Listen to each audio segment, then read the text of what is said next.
Hermano, que el Señor te bendiga. Estamos en la semana 110 de esta serie de cómo lo hizo el Señor. Y dijimos en la ocasión anterior que nosotros no podemos entrar al huerto de Getsemaní.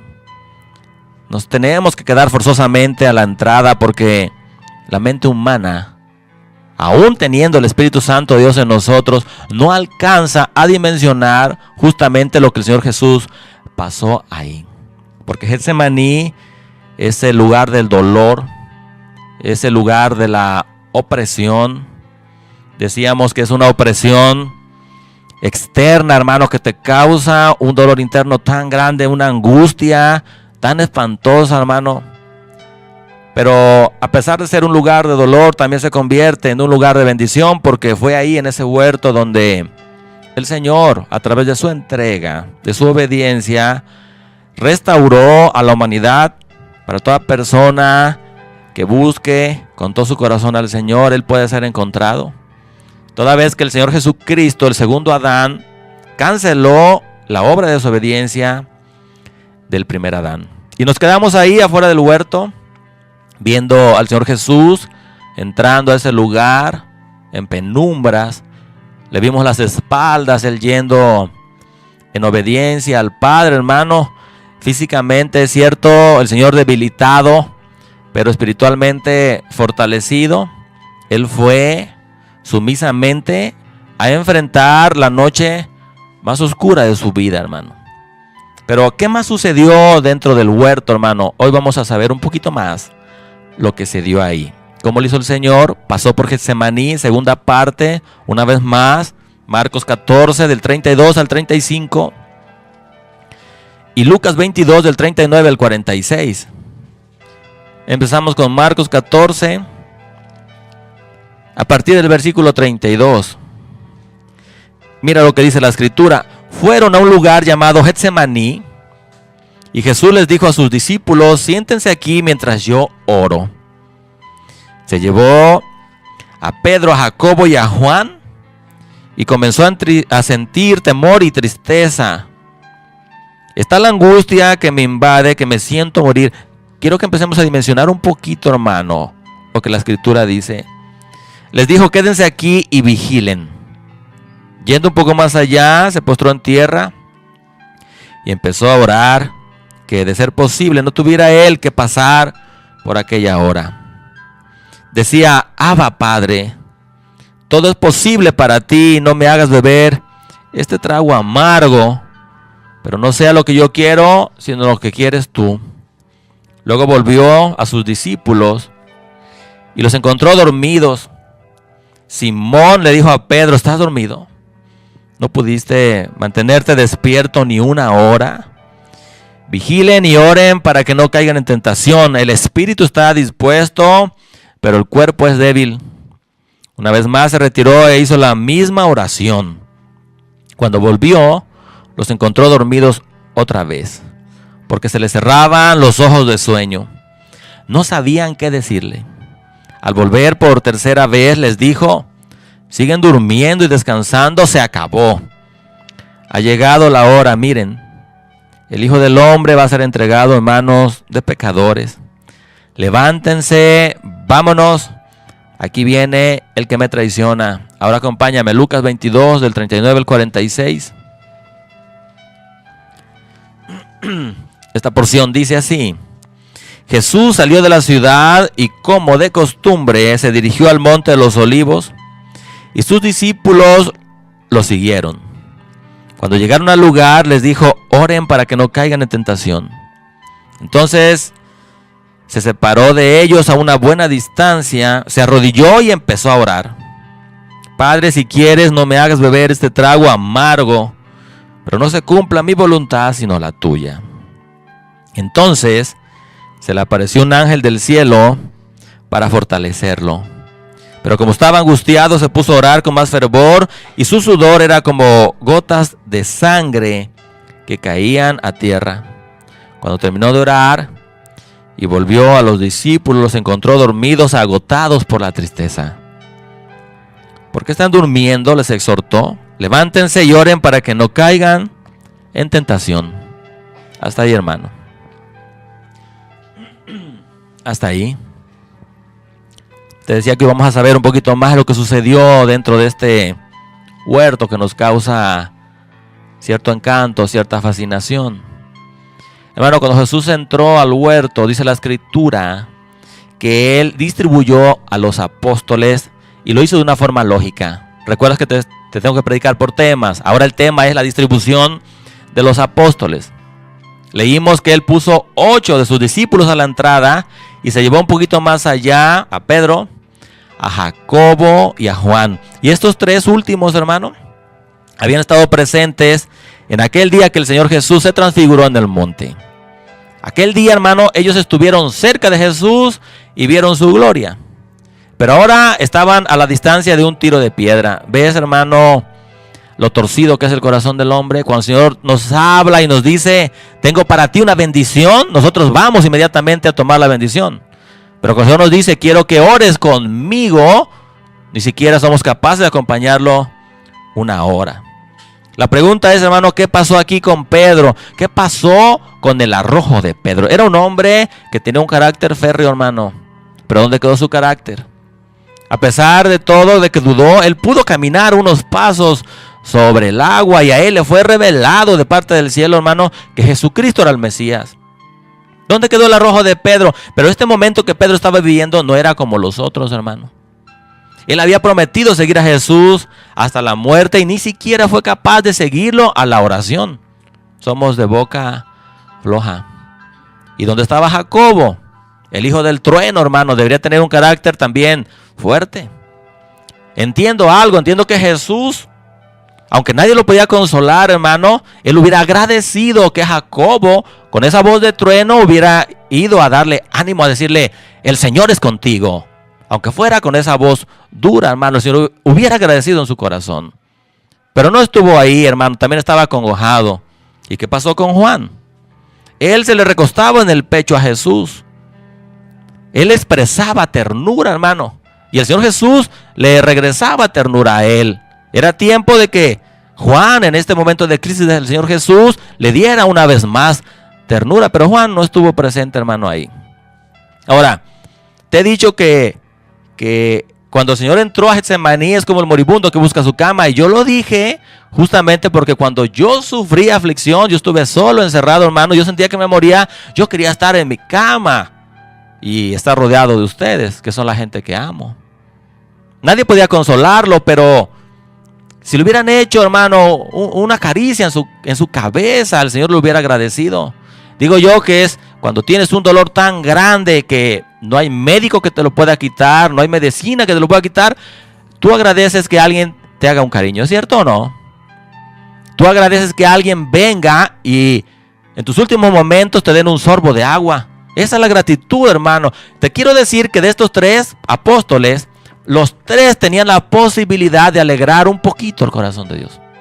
Y no lo hicieron, prefirieron dormir a causa de la tristeza, dice la Escritura. Esa es consecuencia de que no escucharon el consejo de Dios. El Señor les dijo, velen para que no caigan en tentación. El tema ahora es que nosotros tenemos que velar para no caer en tentación. Si nosotros no hacemos caso al consejo divino, vamos a estar espiritualmente débiles, hermano. No habrá fortaleza del cielo para nosotros. Si nosotros hacemos caso omiso a lo que el Señor nos dice, va a sobrevenirnos la debilidad espiritual y esa es culpa nuestra.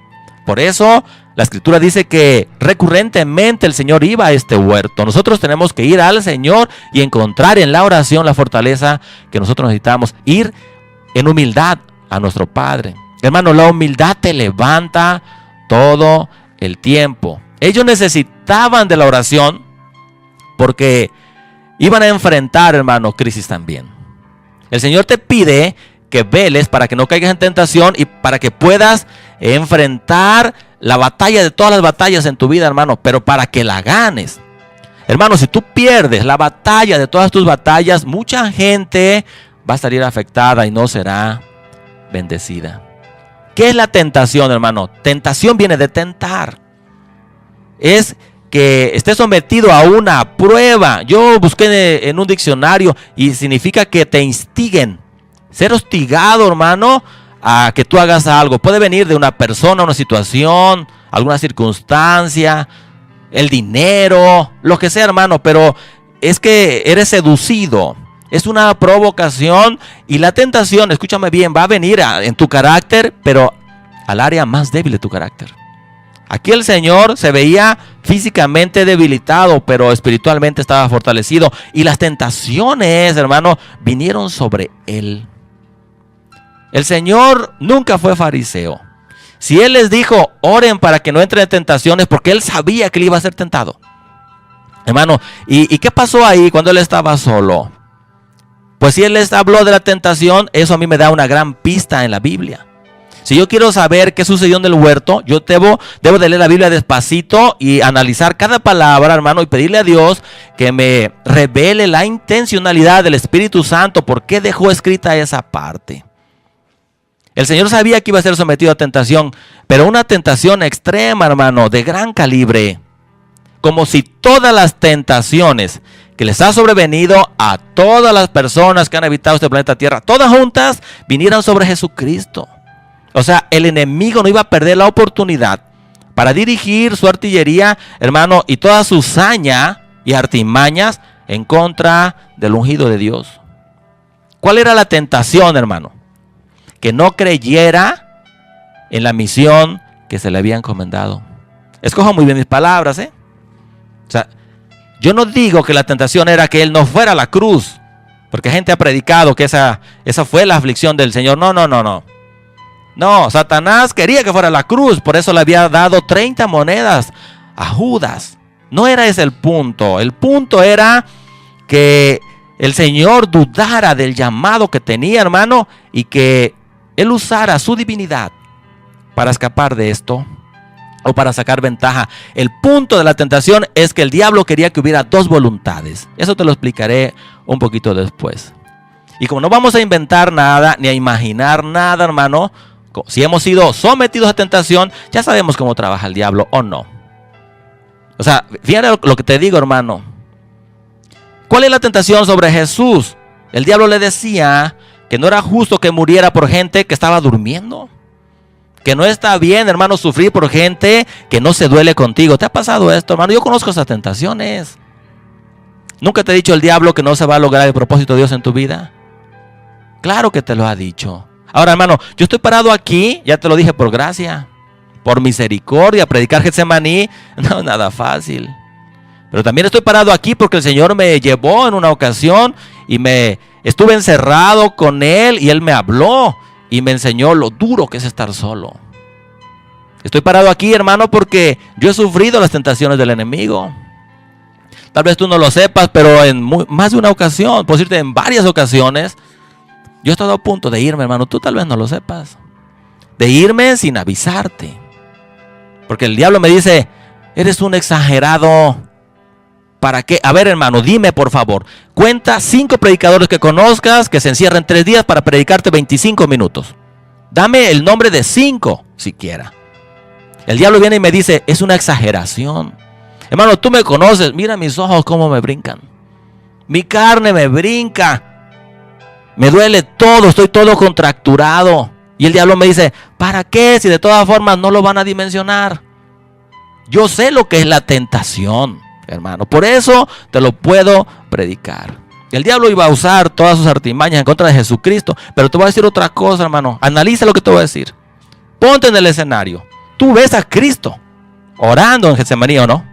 Y el diablo tentándolo. Es lo que nosotros vemos. Pero ya cambió el escenario, hermano. Ya no es Getsemaní, es tu mente. Ya no es Jesucristo, hermano. Ahora eres tú. El enemigo te va a decir que no vas a cumplir el propósito de Dios en tu vida. Y mira, en la Biblia hay cosas que han cambiado. Cambió el sacerdocio. Dejó de ser el sacerdocio levítico y cambió al sacerdocio según Aarón y luego según Melquisedec. Cambió Antiguo Testamento a Nuevo Testamento. Cambió un mover de Dios a otro, hermano. Pero lo que no ha cambiado son los estúpidos y crueles argumentos del diablo sobre la mente del ser humano. El Señor les dijo, velen para que no entren en tentación. ¿Qué es lo que Jesús quería? Que no cayeran en tentación, no que oraran con Él. Que lo incluye, hermano. O sea, Jesucristo no llevó a los discípulos a Getsemaní para que oraran por Él. Nadie podía orar por él. Los llevó para que oraran y que ellos vieran cómo un hombre aceptaba la voluntad de Dios, cómo un hombre se rompía por dentro, aceptando la voluntad de Dios y obteniendo la máxima victoria, hermano. Y los llevó ahí para que fueran fortalecidos, porque al otro día ellos iban a requerir esta fortaleza, porque si no iba a suceder una desbandada, hermano, y sucedió. Así es que por todo lo que estoy diciendo y mucho más que falta que te predique, hermano, dice aquí la escritura que el Señor comenzó a entristecerse.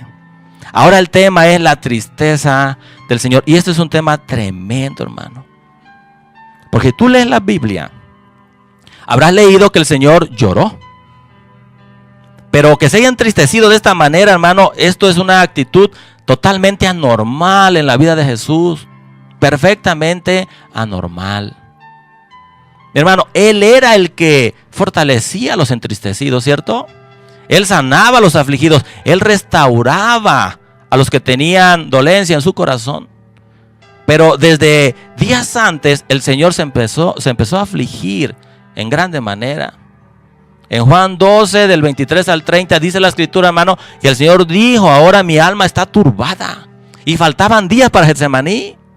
¿Te imaginas ya estando ahí lo que el Señor sintió, hermano? Algo terrible había en Getsemaní y el Señor estaba enfrentando a Él. ¿Es duro o no es duro, hermano? Días antes el Señor se sentía afligido, pero ahora Él estaba afligido hasta la muerte. En Juan 12 el Señor habló con sus discípulos y les dijo que Él estaba presto para morir, que era necesario que el trigo muriera para que trajera fruto abundante. Les dijo, hermano, verdades del cielo. Y les dijo: si alguno me quiere servir, sígame, para que donde yo esté, también esté mi siervo. Y sin embargo, lo dejaron solo, hermano. Dice ahí en Juan 12 que mientras el Señor estaba hablando, se oyó una voz del cielo que dijo: lo he glorificado y lo glorificaré una vez más. Ya le estaba dando la respuesta el Señor y lo dejaron solo. Y la multitud que escuchaba a Jesús, algunos dijeron: fue un trueno. Otros dijeron: un ángel le habló. Y Jesús dijo: escucha. Eso que escucharon, esa frase que escucharon, la escucharon, pero por ustedes, no por mí. Y aún así, lo dejaron perfectamente solo. En la Biblia, hermano, en el original, ¿qué significa entristecerse y angustiarse? Te lo voy a explicar, pero necesitas tener un espíritu perceptivo, hermano. O sea, quitar la incredulidad, porque yo entiendo que es difícil entender esto. Angustiarse, yo resumí, angustiarse, afligirse, lo resumí. En el original significa sobrecogido de dolor. Por favor, piensa en la persona de Jesús. Él estaba sobrecogido de dolor. Significa que no tienes aún ni respiradero. Es más, que te ocasiona una confusión mental. Significa estar atónito. ¿Entiendes lo que estoy diciendo, hermano? Estar desconcertado ante algo poco habitual o que nunca has vivido. Ahora escúchame con atención. Jesucristo, el Hijo de Dios, ese hombre santo que nosotros hemos admirado, porque lo hemos admirado, ¿verdad que sí, hermano? Ese hombre que nosotros hemos admirado se echó para atrás ante lo terrible de Getsemaní. Él tembló ante lo que estaba en Getsemaní. Yo sé que parece exagerado, hermano, pero en el original significa comportarse de una forma anormal. ¿Tú sabes lo que es eso? Es estar, hermano, como aturdido, como estupefacto, sí, lleno de asombro, y que tengas una angustia de tal forma que estás abatido hasta lo sumo. Que la angustia te rodea. La tienes encima, abajo y por dentro. Es como si cayeras en un océano, hermano, y las olas te envuelven de tal forma que no sabes ni lo que está sucediendo. De tal forma que la angustia en el original significa que la angustia lo colmó. ¿Tú sabes lo que pasó en Getsemaní por ti y por mí, hermano? Yo sé que es difícil para la mente decir: Jesucristo el valiente. Pues no quedamos que era un hombre valiente. Sí, mi hermano, pero yo no estoy degradando su valentía, al contrario. Nosotros podemos detestar el pecado, pero nadie detesta el pecado más que Dios, porque Él es santo, ¿cierto? Él nunca pecó, hermano. Y aquí, mira, nosotros no podemos juzgar al Señor porque Él es santo y nosotros fuimos pecadores y en un tiempo amamos hasta el pecado, ¿verdad que sí? Pero aquí estamos hablando del Cristo de la gloria, el santo de todos los santos, el inmaculado, hermano, que ahora no se estaba enfrentando al pecado, no. El pecado estaba sobre de Él.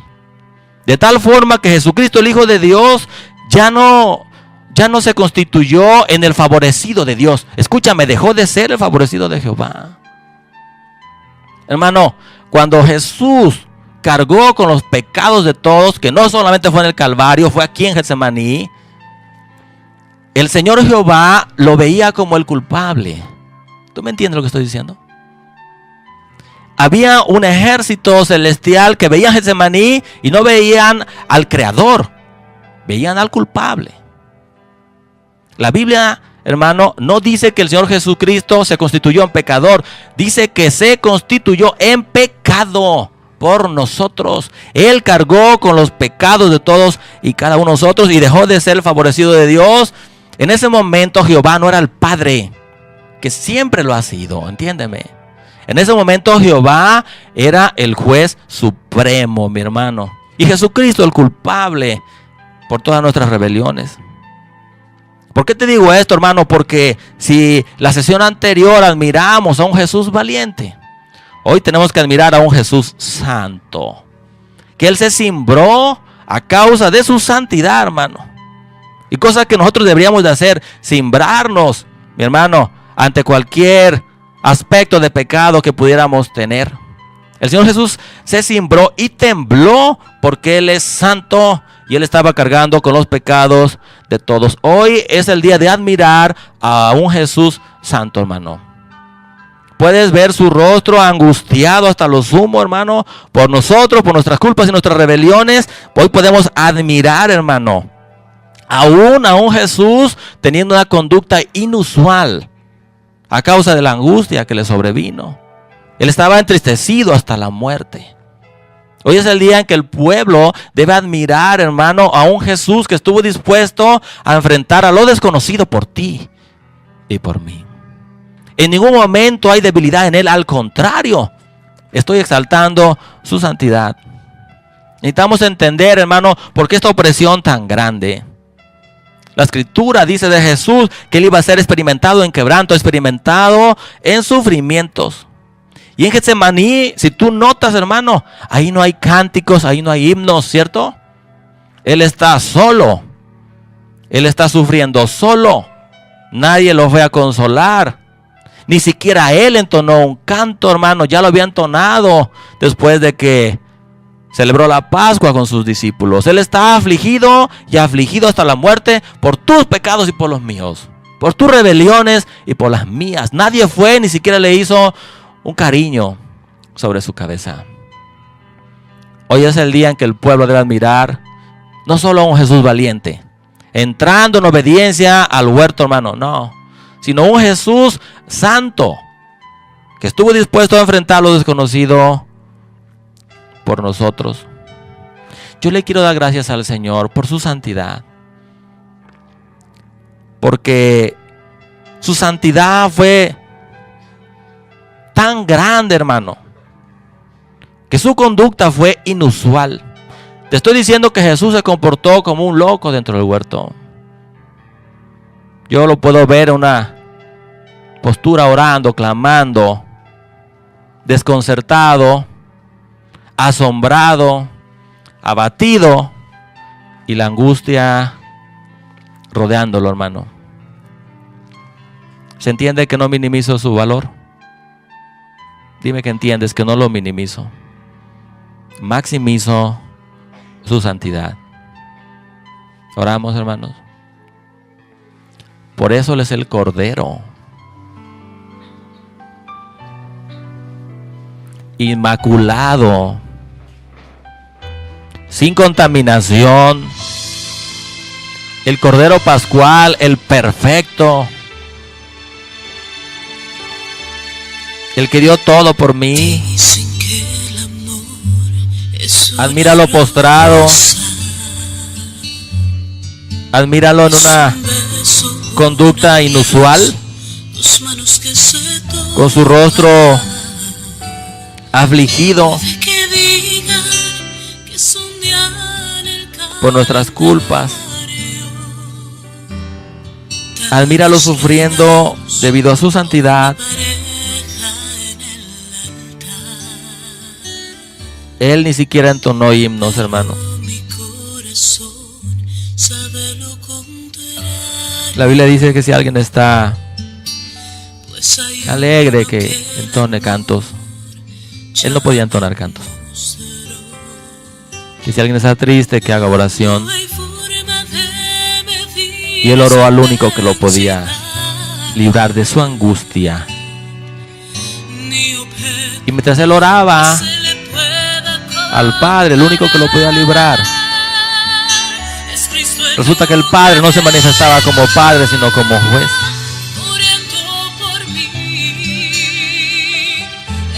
Eso, mi hermano, es increíble.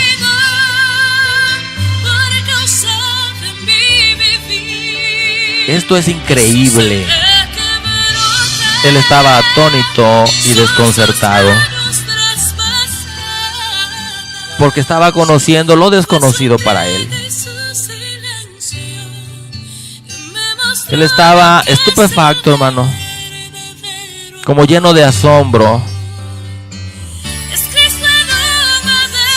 abatido, angustiado, triste hasta la muerte. Gracias, Señor, por tu palabra. En verdad que es por tu gracia el que me permitas estar aquí. Es por tu favor que estoy aquí. Entendí una millonésima parte, Señor, cuando estuve encerrado y yo clamaba y yo terminé batido en mi llanto, en mi sudor, pero no en gotas de sangre. Puedo predicar porque yo he sido tentado por parte del enemigo cuando me dice que soy un exagerado. ¿Para qué tanto? Que mucha gente predica y no se apartan así para buscar tu rostro, que es por demás que ni siquiera van a entender. Por eso yo no invento, Señor. Ni siquiera me tengo que imaginar.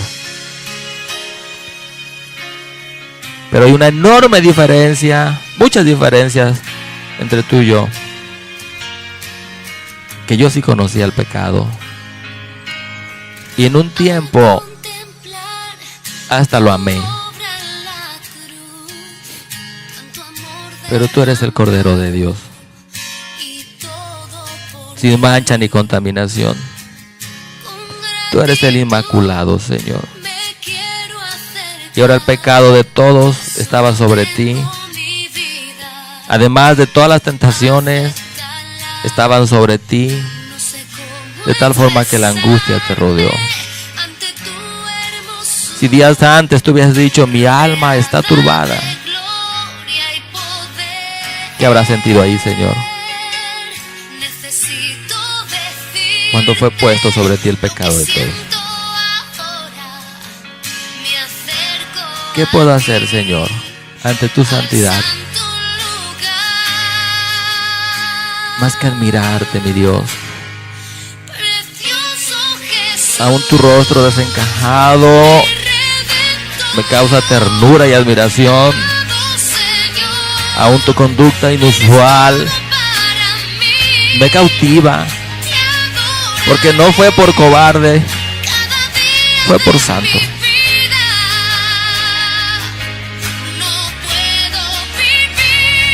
Gracias, Señor,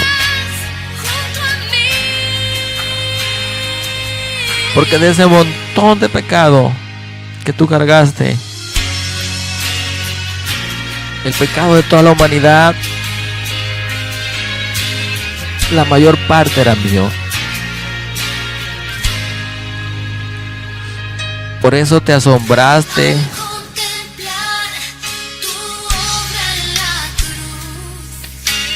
Por eso te comportaste así.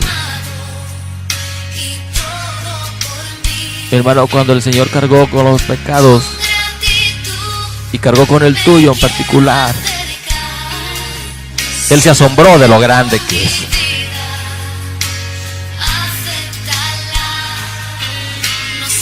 Aquí ya no era un asunto de valentía, mi hermano, aquí era un asunto de santidad. Y la infinita santidad del Señor hizo que Él se angustiara por lo tremendo de tu pecado. No fue un pecado pequeño el que lo hizo ponerse así. Fue mi pecado, tan grande y tan grosero, que le causó asombro al mismo Dios.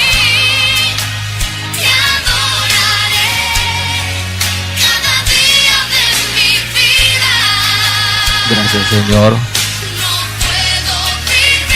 por resistir la tentación, porque nunca hubo dos voluntades en Getsemaní.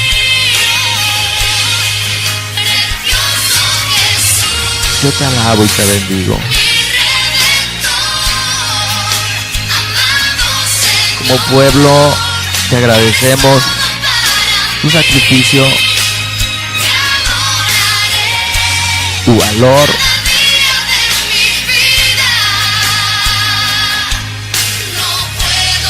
tu santidad,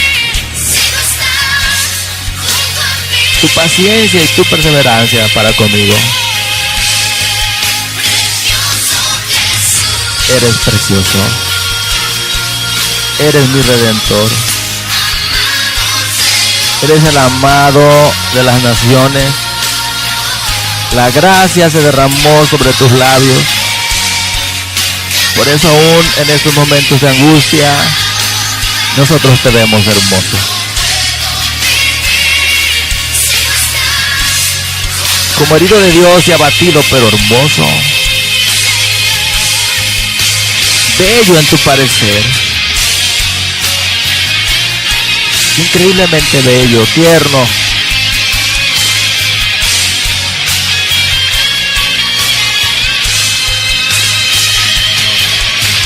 Porque en verdad que tú eres el Hijo de Dios.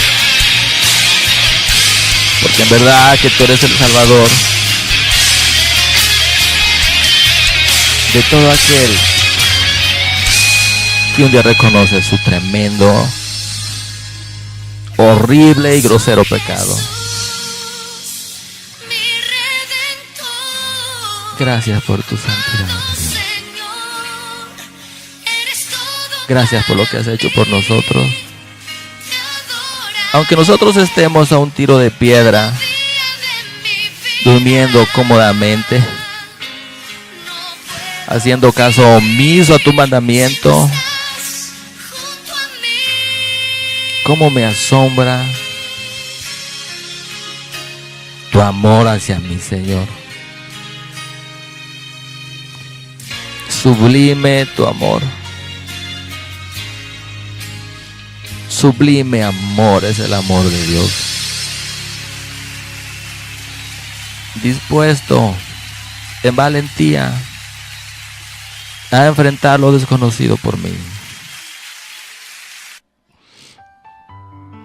Qué asombroso es esto. Ese es amor. Amor del cielo. Gracias, Señor. Nadie como tú. Bien dice tu palabra. ¿A quién me han de asemejar? ¿Con quién me han de comparar? ¿Quién te instruyó a ti, Señor? ¿Quién te dio un consejo? Tú eres Dios.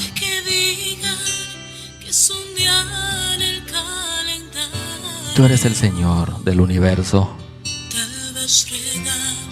Santo de todos los santos. Dios alto y sublime, que mora en un corazón quebrantado, en un corazón sincero. y que te manifiestas a todos aquellos que son tus hijos, que reconocen que moriste por ellos. Ese es amor. Jesucristo colgando en la cruz por mí.